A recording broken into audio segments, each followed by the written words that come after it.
जय माता दी दोस्तों, स्टोरी विथ किरण में आपका स्वागत है। दोस्तों, आज मैं अपने इस वीडियो में मुंशी प्रेमचंद जी द्वारा लिखी कहानी बासी भात में खुदा का साझा लेकर के आई हूँ। दोस्तों, ये कहानी अंत तक ज़रूर सुनिए और कहानी पसंद आए तो अपने फैमिली फ्रेंड में शेयर करना ना भूलें। और अगर अब तक आपने मेरे इस चैनल को सब्सक्राइब नहीं किया है तो प्लीज़ सब्सक्राइब करके बगल का बेल आइकन ज़रूर दबा दीजिए। तो चलिए प्यारी सी कहानी शुरू करते हैं। बासी भात में खुदा का साझा। शाम को जब दीनानाथ ने घर आकर गौरी से कहा कि मुझे एक कार्यालय में 50 रुपए की नौकरी मिल गई है तो गौरी खिल उठी। देवताओं में उसकी आस्था और भी दृढ़ हो गई। इधर 1 साल से बुरा हाल था, न कोई रोजी न रोजगार। घर में जो थोड़े बहुत गहने थे वह बिक चुके थे। मकान का किराया सिर पर चढ़ा हुआ था। जिन मित्रों से कर्ज मिल सकता था सबसे ले चुके थे। साल भर का बच्चा दूध के लिए बिलख रहा था। एक वक्त का भोजन मिलता तो दूसरे जुन की चिंता होती रहती। तकाजों के मारे बेचारे दीनानाथ को घर से निकलना मुश्किल था। घर से निकलना नहीं कि चारों ओर से चिथाड़ मच जाती थी। वाह बाबूजी वाह, 2 दिन का वादा करके ले गए थे और आज 2 महीने से सूरत नहीं दिखाई है आपने। भाई साहब, यह तो अच्छी बात नहीं। आपको अपनी जरूरत का ख्याल है मगर दूसरों की जरूरत का जरा भी ख्याल नहीं। इसी से कहा है, दुश्मन को चाहे कर्ज दे दो, दोस्त को कभी न दो। दीनानाथ को ये वाक्य तीरों से लगते थे और उसका जी चाहता था कि जीवन का अंत कर डाले, मगर बेजबान स्त्री और अबोध बच्चे का मुंह देखकर कलेजा थाम के रह जाते थे। आज भगवान ने उस पर दया की और संकट के दिन कट गए। गौरी ने प्रसन्न मुख होकर कहा, मैं कहती थी नहीं, ईश्वर सबकी सुधि लेते हैं और कभी न कभी हमारी भी सुधि लेंगे, मगर तुमको विश्वास ही नहीं आया था। बोलो, अब तो ईश्वर की दयालुता के कायल हुए कि नहीं? दीनानाथ ने हठ धर्मी करते हुए कहा, यह मेरी दौड़ धूप का नतीजा है। ईश्वर की क्या दयालुता? ईश्वर को तो तब जानता जब कहीं से छप्पर फाड़ कर भेज देते। लेकिन मुंह से चाहे कुछ कहें, ईश्वर के प्रति उनके मन में श्रद्धा उदय हो गई थी। दीनानाथ का स्वामी बड़ा ही रूखा आदमी था और काम में बड़ा चुस्त। उसकी उम्र 50 के लगभग थी और स्वास्थ्य भी अच्छा न था। फिर भी वह कार्यालय में सबसे ज्यादा काम करता। मजाल न थी कि कोई आदमी 1 मिनट भी देर से करे या 1 मिनट भी समय के पहले चला जाए। बीच में 15 मिनट की छुट्टी मिलती थी। उसमें जिसका जी चाहे पान खा ले या सिगरेट पी ले या जलपान कर ले। इसके अलावा 1 मिनट का अवकाश न मिलता था। वेतन पहली तारीख को मिल जाता था। उत्सवों में भी दफ्तर बंद रहता था और नियत समय के बाद कभी काम न लिया जाता था। सभी कर्मचारियों को बोनस मिलता था और प्रोविडेंट फंड की भी सुविधा थी। फिर भी कोई आदमी खुश न था। काम या समय की पाबंदी की किसी को शिकायत न थी। शिकायत थी केवल स्वामी के शुष्क व्यवहार की। कितना ही जी लगाकर काम करो, कितना ही प्राण दे दो, पर उसके बदले धन्यवाद का एक शब्द भी न मिलता था। कर्मचारियों में और कोई संतुष्ट हो या न हो, दीनानाथ को स्वामी से कोई शिकायत न थी। वह घुड़किया और फटकार पाकर भी शायद उतने ही परिश्रम से काम करता था। साल भर में उसने कर्ज चुका दिए और कुछ संचय भी कर लिया। वह उन लोगों में था जो थोड़े में ही संतुष्ट रह सकते हैं। अगर नियमित रूप से मिलता जाए 1 रुपया भी किसी खास काम में खर्च करना पड़ता तो दंपत्ति में घंटों सलाह होती और बड़े झांव झांव के बाद ही कहीं जाकर मंजूरी मिलती थी।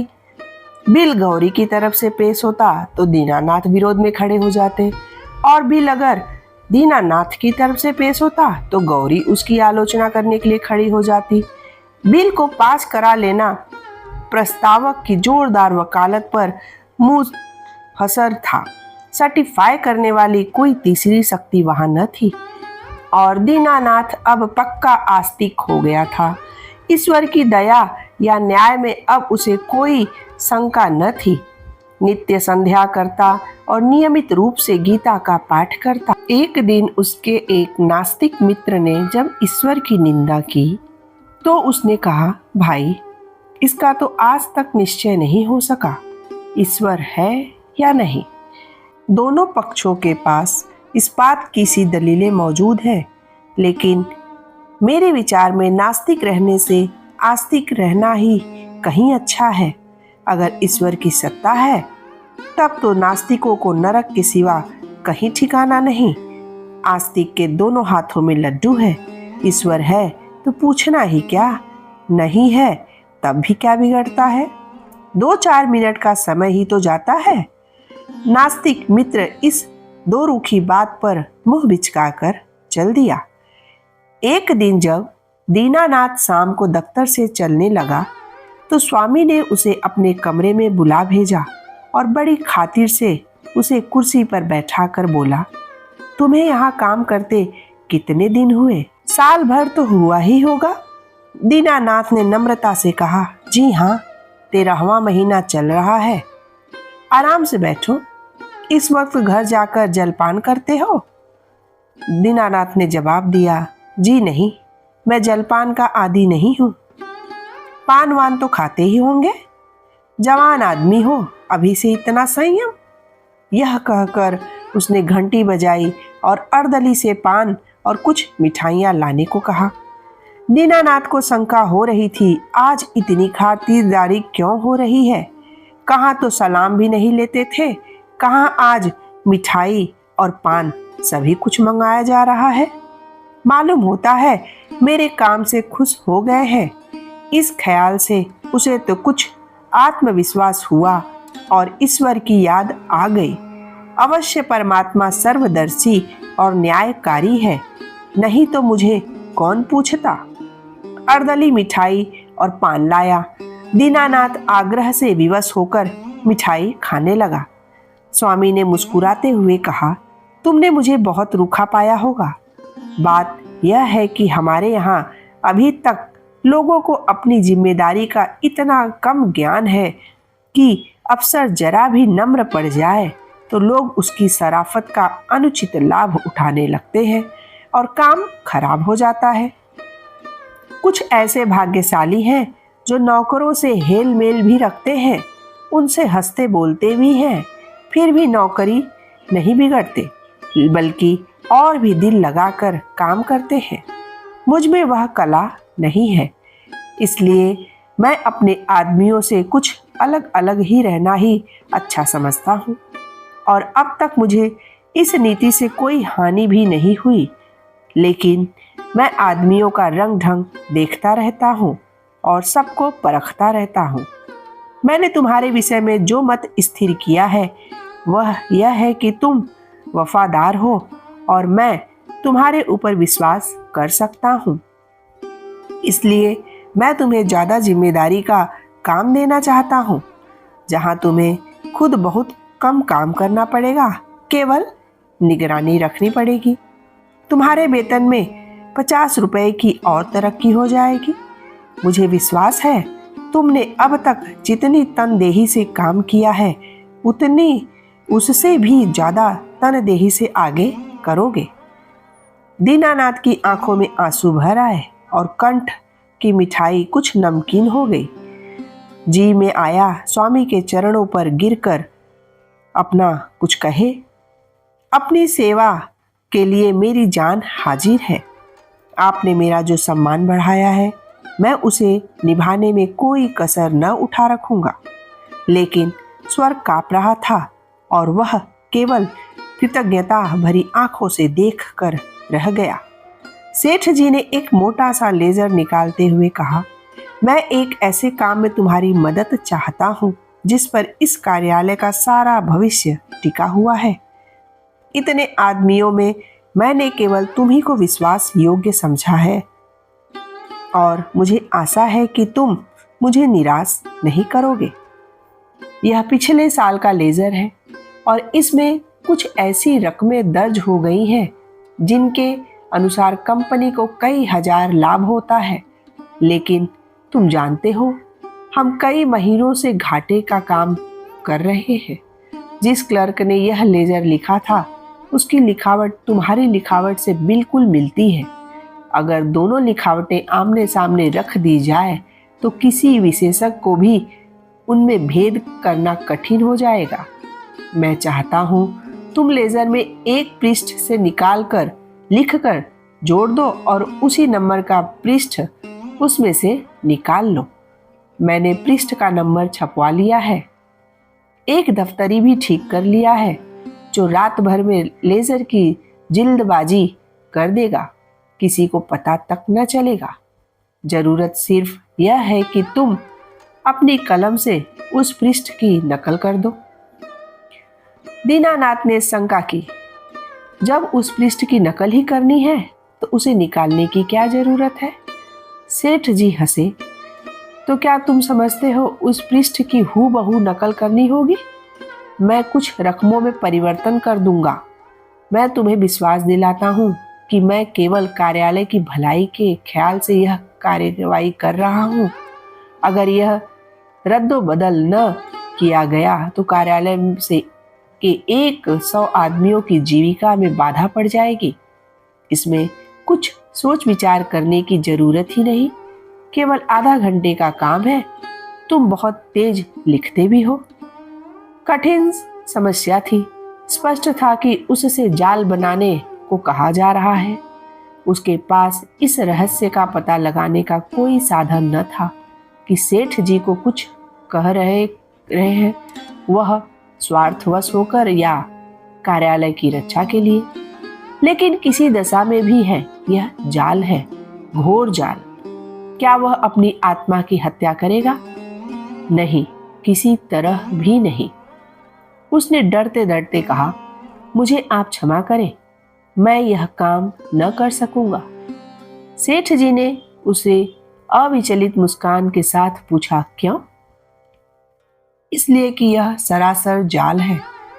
जाल किसे कहते हैं? किसी हिसाब में उलटफेर करना ही जाल कहलाता है। लेकिन उस उलटफेर से 100 आदमियों की जीविका बनी रहे तो इस दशा में भी वह जाल है। कंपनी की असली हालत कुछ और है, कागजी हालत कुछ और। अगर यह तब्दील न की गई तो तुरंत कई हजार रुपए नफे के देने पड़ जाएंगे और नतीजा यह होगा कि कंपनी का दिवाला हो जाएगा और सारे आदमियों को घर बैठना पड़ेगा। मैं नहीं चाहता कि थोड़े से मालदार हिस्सेदारों के लिए इतने गरीबों का खून किया जाए। परोपकार के लिए कुछ जाल भी करना पड़े तो वह आत्मा की हत्या नहीं है। दीनानाथ को कोई जवाब न सूझा। अगर सेठ जी का कहना सच है और इस जाल से 100 आदमियों की रोजी बनी रहे तो वास्तव में यह जाल नहीं, कठोर कर्तव्य है। अगर आत्मा की हत्या होती भी हो तो 100 आदमियों की रक्षा के लिए उसकी परवाह न करनी चाहिए। लेकिन नैतिक समाधान हो जाने पर अपनी रक्षा का विचार आया। बोला, लेकिन कहीं मुआमला खुल गया तो मैं मिट जाऊंगा, 14 साल के लिए काले पानी भेज दिया जाऊंगा। सेठ ने जोर से कहा मारा, अगर मामला खुल गया तो तुम न फंसोगे, मैं फंसूंगा। तुम साफ इनकार कर सकते हो, लिखावट तो पकड़ी जाएगी ना। पता ही कैसे चलेगा कि मैं कौन पृष्ठ बदला गया है? लिखावट तो एक सी है। दीनानाथ परास्त हो गया। उसी वक्त उस पृष्ठ की नकल करने लगा। फिर भी दीनानाथ के मन में चोर पैदा हुआ था। गौरी से इस विषय में वह एक शब्द भी न कह सका। 1 महीने के बाद उसकी तरक्की हुई। 100 रुपए मिलने लगे, 200 बोनस के भी मिले। यह सब कुछ था। घर में खुशहाली के चिन्ह नजर आने लगे। लेकिन दीनानाथ का अपराधी मन एक बोझ से दबा रहता था। जिन दलीलों से सेठ जी ने उसकी जुबान बंद कर दी थी, उन दलीलों से गौरी को संतुष्ट कर सकने का उसे विश्वास न था। उसकी ईश्वर निष्ठा उसे सदैव डराती रहती थी। इस अपराध का कोई भयंकर दंड अवश्य मिलेगा। किसी प्रायश्चित, किसी अनुष्ठान से उसे रोकना असंभव है। अभी न मिले, साल 2 साल न मिले, 10-5 साल न मिले, पर जितनी ही देर में मिलेगा उतना ही भयंकर होगा। मूलधन ब्याज के साथ बढ़ता जाएगा। वह अक्सर पछताता, मैं क्यों सेठ जी के प्रलोभन में आ गया। कार्यालय टूटता या रहता मेरी बला से। आदमियों की रोजी जाती रहती मेरी बला से। मुझे तो यह प्राण पीड़ा न होती।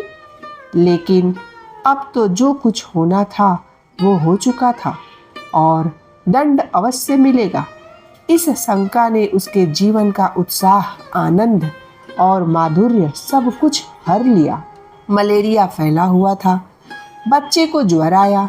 दीनानाथ के प्राण नहीं में समा गए। दंड का विधान आ पहुंचा। कहाँ जाए, क्या करे, जैसे बुद्धि भ्रष्ट सी हो गई। गौरी ने कहा, जाकर कोई दवा लाओ या किसी डॉक्टर को दिखा दो। 3 दिन तो हो गए। दीनानाथ ने चिंतित मन से कहा, हाँ जाता हूँ, लेकिन मुझे बड़ा भय लग रहा है। तब उसकी पत्नी ने कहा, भय की कौन सी बात है, बेबात की बात मुंह से निकालते हो। आजकल किसे ज्वर नहीं आता।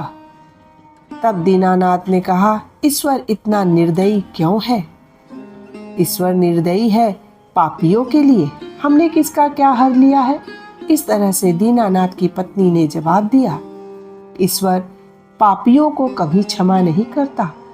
पापियों को दंड न मिले तो संसार में अनर्थ हो जाए। लेकिन आदमी ऐसे काम भी तो करता है जो एक दृष्टि से पाप हो सकते हैं, दूसरी दृष्टि से पुण्य। मैं नहीं समझी। मान लो मेरे झूठ बोलने से किसी की जान बचती हो तो क्या वह पाप है। मैं तो समझती हूँ ऐसा झूठ पुण्य है। तो जिस पाप से मनुष्य का कल्याण हो वह पुण्य है। हाँ और क्या। दीनानाथ की अमंगल शंका थोड़ी देर के लिए दूर हो गई। डॉक्टर को बुला लाया, इलाज शुरू किया। बालक 1 सप्ताह में चंगा हो गया, मगर थोड़े दिन बाद वह खुद बीमार पड़ा। वह अवश्य ही ईश्वरीय दंड है और वह बच नहीं सकता। साधारण मलेरिया ज्वर था, पर दीनानाथ की दंड कल्पना ने उसे सन्निपात का रूप दे दिया। ज्वर में नशे की हालत की तरह यूं ही भी कल्पना शक्ति तीव्र हो जाती है। पहले केवल मनोगत शंका थी, वह भीषण सत्य बन गई। कल्पना ने यमदूत रच डाले, उनके भले और गदाएं रच डाली। नरक का अग्निकुंड दहका दिया। डॉक्टर की एक घूंट दवा 1000 मन की गदा की आवाज और आग के उबलते हुए समुद्र के दाह पर क्या असर करती। दीनानाथ मिथ्यावादी न था। पुराणों की रहस्यमय कल्पनाओं में उसे विश्वास न था। नहीं, वह बुद्धिवादी था और ईश्वर में भी तभी उसे विश्वास आया जब उसकी तर्क शक्ति कायल हो गई। लेकिन ईश्वर के साथ उसकी दया भी आई, उसका दंड भी आया। दया ने उसे रोजी दी, मान लिया। ईश्वर की दया न होती तो शायद वह भूखों मर जाता। लेकिन भूखों मरना अग्निकुंड में ढकेल दिए जाने से कहीं सरल था, खेल था। दंड भावना जन्म जन्मांतरों के संस्कार से ऐसी बद्धमूल हो गई थी मानो उसकी बुद्धि का, उसकी आत्मा का एक अंग हो ही गया हो। उसका तर्कवाद और बुद्धिवाद इन मनवंतरों के जमे हुए संस्कार पर समुद्र की ऊंची लहरों की भांति आता था, पर एक क्षण में उसे जलमग्न करके फिर लौट जाता था और वह पर्वत ज्यों का त्यों अचल खड़ा रह जाता था। भी जिंदगी बाकी थी, बच गया। ताकत आते ही दफ्तर जाने लगा। एक दिन गौरी बोली, जिन दिनों तुम बीमार थे और एक दिन तुम्हारी हालत बहुत नाजुक हो गई थी, तो मैंने भगवान से कहा कि यह अच्छे हो जाएंगे तो 50 ब्राह्मणों को भोजन कराऊंगी। दूसरे ही दिन से तुम्हारी हालत सुधरने लगी। ईश्वर ने मेरी विनती सुन ली। उसकी दया न हो जाती तो मुझे कहीं मांगे भीख न मिलता। आज बाजार से सामान ले आओ तो मैं मनौती पूरी कर दूं। 50 ब्राह्मण नेवते आइएगा तो 100 अवश्य आएंगे। 50 कंगले भी समझ लो, और मित्रों में 20-25 निकल ही आएंगे। 200 आदमियों का डौल है। मैं सामग्रियों की सूची लिख देती हूँ। दीनानाथ ने माथा सिकोड़ कर कहा, तुम समझती हो मैं भगवान की दया से अच्छा हुआ? तो और कैसे अच्छे हुए? अच्छा हुआ इसलिए कि जिंदगी अभी मेरी बाकी थी। ऐसी बात न करो, मनौती पूरी करनी ही होगी। कभी नहीं, मैं भगवान को दयालु नहीं समझता। और क्या भगवान निर्दयी है? उनसे बड़ा निर्दयी कोई संसार में न होगा, जो अपने रचे हुए खिलौनों को उनकी भूलों और बेवकूफियों की सजा अग्नि कुंड में ढकेल कर दे। वह भगवान दयालु नहीं हो सकता। भगवान जितना दयालु है उससे असंख्य गुना निर्दयी है, और ऐसे भगवान की कल्पना से मुझे घृणा होती है। प्रेम सबसे बड़ी शक्ति कही गई है। विचारवानों ने प्रेम को ही जीवन की और संसार की सबसे बड़ी विभूति मानी है। व्यवहार में न सही, आदर्श में प्रेम ही हमारे जीवन का सत्य है। मगर तुम्हारा ईश्वर दंडमय से सृष्टि का संचालन करता है, फिर उसमें और मनुष्य में क्या फर्क हुआ? ऐसे ईश्वर की उपासना मैं नहीं करना चाहता, नहीं कर सकता। जो मोटे हैं उनके लिए ईश्वर दयालु होगा, क्योंकि वे दुनिया को लूटते हैं। हम जैसों को तो ईश्वर की दया कहीं नजर नहीं आती। हाँ, भय पग पग पर खड़ा घूर का घूरा करता है। यह मत करो नहीं तो ईश्वर दंड देगा, वह मत करो नहीं तो ईश्वर दंड देगा। प्रेम से शासन करना मानवता है, आतंक से शासन करना बर्बरता। आतंकवादी ईश्वर से तो ईश्वर का न रहना ही अच्छा है। उसे हृदय से निकाल कर मैं उसकी दया और दंड दोनों से मुक्त हो जाना चाहता हूँ।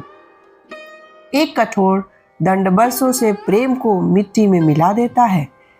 मैं तुम्हारे ऊपर बराबर जान देता रहा हूँ, लेकिन किसी दिन डंडा लेकर पीट चलूं तो तुम मेरी सूरत न देखोगी। ऐसे आतंकमय दंडमय जीवन के लिए मैं ईश्वर का एहसान नहीं लेना चाहता। बासी भात में खुदा के साझे की जरूरत नहीं। अगर तुमने ओस भोज पर जोर दिया तो मैं जहर खा लूंगा। गौरी उसके मुंह की ओर भयातुर नेत्रों से ताकती रह गई। तो दोस्तों, दीनानाथ के इस व्यवहार के ऊपर आपका क्या राय है? अपना राय कमेंट बॉक्स में लिख करके जरूर दीजिएगा। और यह कहानी पसंद आई हो तो लाइक शेयर कर दीजिए। चैनल को अगर अब तक आपने सब्सक्राइब नहीं किया है तो प्लीज़ चैनल को सब्सक्राइब करके बगल का बेल आइकन जरूर दबा दीजिए, कि इसी तरह से प्यारी प्यारी कहानियाँ आप तक मैं पहुँचाती रहूँ। फिर से एक नई प्यारी सी कहानी के साथ आपसे मिलूँगी। तब तक के लिए बोलिए जय माता दी।